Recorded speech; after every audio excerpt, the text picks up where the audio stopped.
গেল কয়েকদিনের সহিংসতায় অস্থিতিশীল পরিবেশ স্বাভাবিক হতে শুরু করেছে, প্রাণ ফিরে পেয়েছে রাজধানী।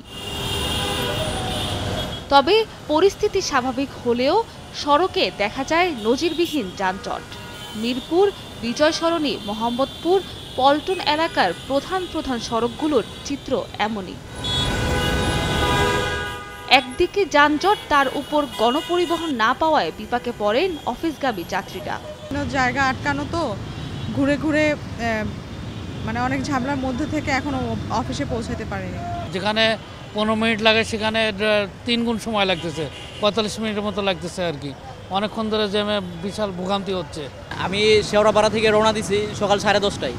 এখান থেকে আপনার আগারগাঁও আমি জ্যামে পড়লাম, আগারগাঁ থেকে এখানে হেঁটে আসতে হচ্ছে। মেট্রো রেল ও এলিভেটেড এক্সপ্রেসওয়ে বন্ধ থাকায় ভোগান্তি যেন তুঙ্গে। এলিভেটেড এক্সপ্রেসের জন্য বন্ধ হওয়ার কারণে গাড়ির চাপটা বেশি বেড়ে গেছে। উপরে দিয়ে গাড়ি গেলে তো নিচের চাপটা কম থাকতো। মেট্রো রেল না থাকার কারণে তো অবশ্যই পায়ে হেঁটে যাওয়া লাগতো স্যার। এর বাইরে তো বললাম উবার পাঠাও, গাড়ি আসলে অনেক শর্ট। শুধু কি যাত্রী, ভোগান্তি পোহাচ্ছেন রিক্সা, সিএনজি ও বাস চালকরাও।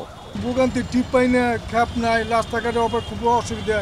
যাত্রী পাইতাছি না, ঘুরে গেতাছি, তার মধ্যে যাত্রীও কম, যাত্রী তো আগের মতো না, জ্যামজট। এই কদিন জাম না ছিল, কারণ আমাদের মতন মানুষ খেটে খাওয়ার মতন অনেক কষ্ট। এই গোটা দিন গাড়ি চালালে 150-200 টাকা আমাদের হয় না। সড়কের ট্রাফিক ব্যবস্থা দ্রুত স্বাভাবিক পর্যায়ে নিয়ে আসতে সরকারের প্রতি আহ্বান নগরবাসীর।